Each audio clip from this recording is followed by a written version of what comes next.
Hello दोस्तों। Finally आपके system assistant का रिजल्ट आ चुका है। आप सभी ने देख लिया होगा। जिसका सिलेक्शन हुआ उन सभी को ढेर सारी शुभकामनाएं। ठीक है कि आप आगे की प्रिपरेशन कर सकें।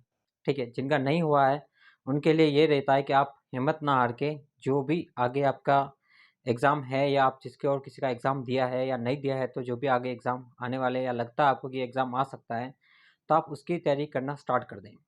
लेकिन यहाँ पे आप हिम्मत ना हारें। ठीक है, होता है, देखो सबका होता है, सब फेल होते ही हैं एग्ज़ाम में और सबका सिलेक्शन, इतनी पोस्टें नहीं आती है कि सबका सिलेक्शन हो पाए। ठीक है, जो अच्छी मेहनत करता है, जिसका रहता है कि हाँ भाई 2-3 साल से तैयारी कर रहा होता है तो उसका हो जाता है। लेकिन मैं ये नहीं कहता कि देखो आपका नहीं होगा, आपका भी होगा। डेफिनेटली सबका सिलेक्शन होगा। जब आप तैयारी करोगे तो अगले एग्ज़ाम 1-2 बार 3 बार एग्ज़ाम दोगे तो आपको थोड़ा थोड़ा एक्सपीरियंस हो जाएगा। जब आपको अनुभव होने लग जाएगा तो धीरे धीरे आपके भी एग्ज़ाम क्लियर होना स्टार्ट हो जाएंगे। हाँ, ये ध्यान रखें कि जो गलतियाँ आपने इन एग्ज़ामों में करी, सूचना सहायक और या सिस्टम असिस्टेंट का एग्ज़ाम जिसमें भी आपके फेल हुए हो, तो वो गलतियाँ आप आगे एग्ज़ाम में ना करें। इस बात का भली भांति आप ध्यान रखें। ठीक है। हाँ, जिनका सिलेक्शन हुआ है उनके एक बात बता दूं मैं, आप ज़्यादा खुश भी ना हो। ठीक है, आपका अगर सिलेक्शन हुआ है तो आप आगे की तैयारी जरूर करें। आप खुश ना हो, इस खुशी के चक्कर में आप जो आगे जो आने वाले पड़ाव है उनसे आप थोड़ा बच मतलब ऐसा नहीं हो कि आप ओवर कॉन्फिडेंस में आ जाए और उन पड़ाव में आप पीछे रह जाएं। क्योंकि सिस्टम असिस्टेंट का ऐसा है कि आपके जो थ्योरी में जो अभी आप नंबर लाए हो वो प्लस आपके जो टाइपिंग में नंबर है प्लस आपके जो इंटरव्यू में नंबर है, तीनों का टोटल होके फिर आपकी कट ऑफ निकलेगी। इस बात को आप भली भांति विशेष तौर से ध्यान रखें। कोई भी इस बात को नेगलेक्ट ना करें। ठीक है, अगर आपने इस बात को नेगलेक्ट किया तो फिर आप किसी भी पड़ाव में कमी रह गई आपकी, तो आप समझिए कि आप इस एग्ज़ाम में इतनी मेहनत करके यहाँ पहुँचे, वो किसी काम की नहीं, आप फेल हो जाओगे।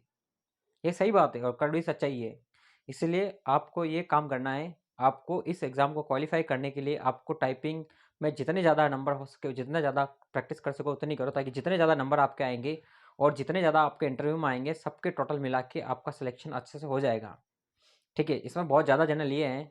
ठीक है, ऐसा नहीं है कि आपके मतलब लिमिटेड लोग लिए हैं, लिमिटेड नहीं लिए हैं, बहुत सारे लोग हैं। बहुत सारे लोग इस रेस में हैं।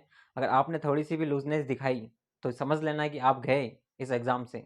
इसलिए ये आपके खुशी का पल नहीं है। आपको ये सोच के चलना है कि अभी से टाइपिंग में इतना मतलब कर लूँ मैं कि अगर मेरे इसमें कम नंबर भी बन रहे होंगे तो भी मैं आगे अच्छा कर सकूँ। इस बात को दिमाग में बिठा के आप तैयारी करें। ठीक है, बोर्ड ने स्पष्ट लिखा है कि आपके जो नंबर हैं वो धीरे धीरे जारी कर देगा बोर्ड। सारे नंबर आपको बताता चलेगा, जैसे जैसे स्टेप आप आगे बढ़ते जाओगे वैसे वैसे, तो आपका हाई कोर्ट बताता जाएगा। तो आप इस बात को भी ध्यान रखें कि भाई आपको इस तैयारी में मतलब कभी भी कहीं पे भी कोई कमी नहीं छोड़नी है। टाइपिंग आप भरपूर करो, ऑनलाइन करो, ऑफलाइन करो, सॉफ्टवेयर ले लो, सॉफ्टवेयर पे करो, किसी पे भी करो। लेकिन टाइपिंग ऐसी होनी चाहिए जैसे रॉकेट जैसे। टाइपिंग में आपने कभी देखा होगा हाई कोर्ट में बैठे लोग इतने फास्ट टाइपिंग करते हैं, और जो तैयारी कर रहे हैं, जो एक्चुअल में जिनको जॉब लगनी है, वो तैयारी मतलब ऐसी कर रहे हैं कि आप पूछो मत, बहुत भयंकर तैयारी कर रहे हैं। ठीक है, अगर आपको उनकी रेस में आना है तो आपको तैयारी को बेहतर बनाने के लिए आपको बहुत ज़्यादा टाइम देना पड़ेगा।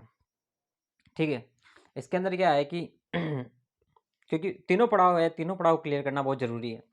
हाँ, इसमें ऐसा भी है कि अगर आप सेम रैंक के भी बंदे आते हैं तो फिर आपकी जो टाइपिंग को मतलब वरीयता दी जाएगी, तो आपके लिए टाइपिंग कितनी इंपॉर्टेंट आप समझ सकते हो। अगर मान लो गलती से भगवान ना चाहे और ऐसा हो जाए कि आप दो बंदे इक्वल आ जाएं, तो अगर आपकी टाइपिंग की वरीयता दी जाती है, तो अगर आप टाइपिंग में कमज़ोर रह गए छोटे से एक पॉइंट से भी, तो उस वाले बंदे को प्रायोरिटी मिल जाएगी और आपको प्रायोरिटी नहीं मिलेगी। और फिर आप रह जाओगे, मेहनत सारी बेकार, किसी काम की नहीं।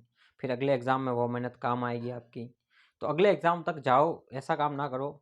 आप क्या करो, इस एग्ज़ाम में अच्छा करो। ठीक है, बाकी इसके जो सारे पॉइंट्स थे वो मैंने पिछले वीडियो में बताए थे कि भाई आपको इसमें सिलेक्शन का क्या प्रोसेस रहने वाला है। वो सारी चीज़ें मैंने आपको पूरी क्लियर कट डिस्कशन कर रखी है। आप देखना वीडियो, आप इस चैनल पे मिल जाएगा पूरा आपको डिस्कस में। ठीक है, बाकी उन सभी तमाम साथियों को एक बार और कॉन्ग्रेचुलेसन, धन्यवाद, जो इसमें एग्ज़ाम में टाइपिंग के लिए भाग मतलब हकदार रहे हैं। ठीक है, ऐसे बहुत से लोग भी हैं जो टाइप इसमें अपने सूचना सहायक के रिजल्ट का इंतजार कर रहे हैं।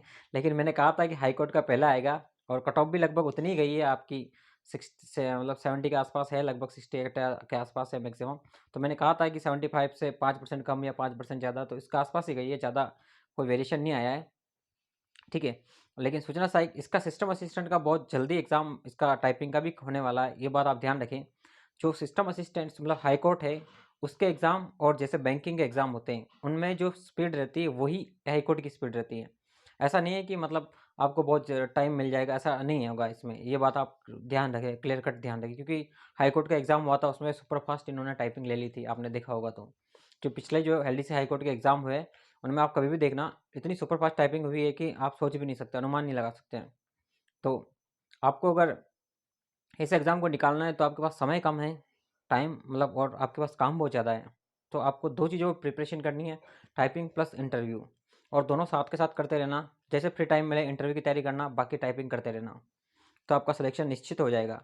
बस इस बात का ध्यान रखें कि आप ओवर कॉन्फिडेंस में ना आए। अगर अभी आपका सिलेक्शन हो गया तो आप इस बात को भली बात याद रखें कि और कॉन्फिडेंस में ना आए। अभी तक आपका फाइनल पूर्ण रूप से सिलेक्शन नहीं हुआ है। जब तक पूर्ण फाइनली सिलेक्शन नहीं हो जाता तब तक आप कभी भी अपने आप को यूँ ना समझे और कॉन्फिडेंस में लाके कि यार मैं इतना कर लिया अब आगे कर लूँगा। नहीं, आगे बहुत अच्छे पड़ाव है। जरूरी नहीं कि आपको थ्योरी अच्छी आती तो टाइपिंग अच्छी आती होगी, तो ये सबके लिए पॉसिबल नहीं होता है। इसलिए आप इस बात का भली बात ध्यान रखें कि आप टाइपिंग को ज़्यादा महत्व दें अभी, और इंटरव्यू को।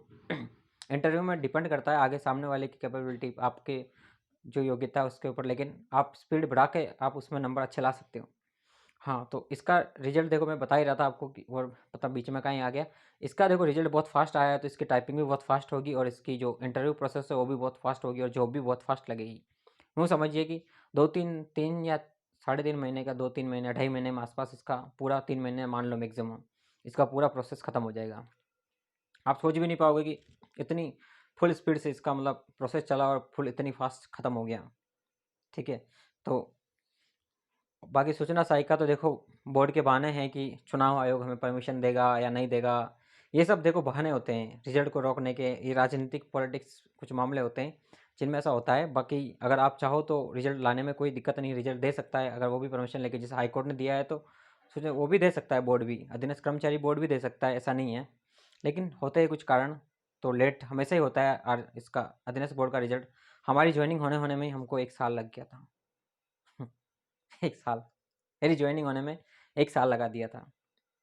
आंदोलन करो, रिजल्ट के लिए आंदोलन करो, उसके लिए करो, उसके लिए करो, ये मतलब होता ही है। तो आप सूचना सहायक वाले भी घबराए नहीं, आपका भी रिजल्ट आएगा। ठीक है, आप भी तैयारी टाइपिंग के लिए जारी रखें। ठीक है, और टाइपिंग में बिल्कुल लूज़ ना रहें आप, क्योंकि रिजल्ट आ जाएगा तो आपका सिलेक्शन निश्चित हो जाएगा। ठीक है, बाकी आपको और भी कोई क्वेरी है आपकी कुछ इसी से रिलेटेड या कुछ ऐसा है तो आप ज़रूर डिस्कस करें, हमें कमेंट बॉक्स में बताएं मेरे को, या फिर आप मुझे पर्सनली मैसेज करें टेलीग्राम पे, तो आपके मैं ज़रूर रिप्लाई दूंगा। जैसे मेरे को टाइम मिलेगा वैसे मैं आपको रिप्लाई देने की कोशिश करूँगा। ठीक है, बाकी वीडियो अच्छा लगा तो लाइक करें, अपने दोस्तों में शेयर करें, इस चैनल को सब्सक्राइब करें। धन्यवाद।